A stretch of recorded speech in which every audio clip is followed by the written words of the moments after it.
വിശുദ്ധ മർക്കോസ് എഴുതിയ സുവിശേഷം അദ്ധ്യായം 10 1 മുതൽ 12 വരെയുള്ള വാക്യങ്ങൾ. വിവാഹമോചനത്തെ സംബന്ധിച്ച് പ്രബോധനം.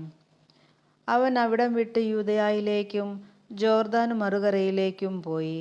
വീണ്ടും ജനങ്ങൾ അവൻ്റെ അടുക്കൽ ഒരുമിച്ചുകൂടി. പതിവ് പോലെ അവൻ അവരെ പഠിപ്പിച്ചു. ഫരിസേയർ വന്ന് അവനെ പരീക്ഷിച്ചുകൊണ്ട് ചോദിച്ചു, ഭാര്യയെ ഉപേക്ഷിക്കുന്നത് നിയമാനുസൃതമാണോ? അവൻ മറുപടി പറഞ്ഞു, മോശ എന്താണ് നിങ്ങളോട് കൽപ്പിച്ചത്? അവർ പറഞ്ഞു, ഉപേക്ഷാപത്രം കൊടുത്ത് അവളെ ഉപേക്ഷിക്കാൻ മോശ അനുവദിച്ചിട്ടുണ്ട്.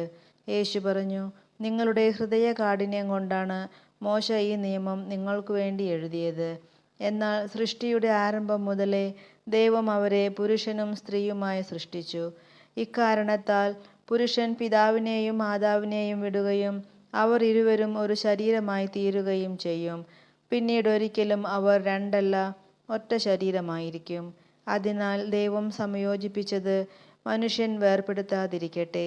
ഇക്കാര്യത്തെക്കുറിച്ച് ശിഷ്യന്മാർ വീട്ടിൽ വെച്ച് വീണ്ടും അവനോട് ചോദിച്ചു.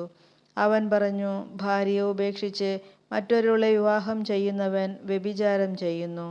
ഭർത്താവിനെ ഉപേക്ഷിച്ച് മറ്റൊരാളെ വിവാഹം ചെയ്യുന്നവളും വ്യഭിചാരം ചെയ്യുന്നു. നമ്മുടെ കർത്താവായ മിശിഹായ്ക്ക് സ്തുതി.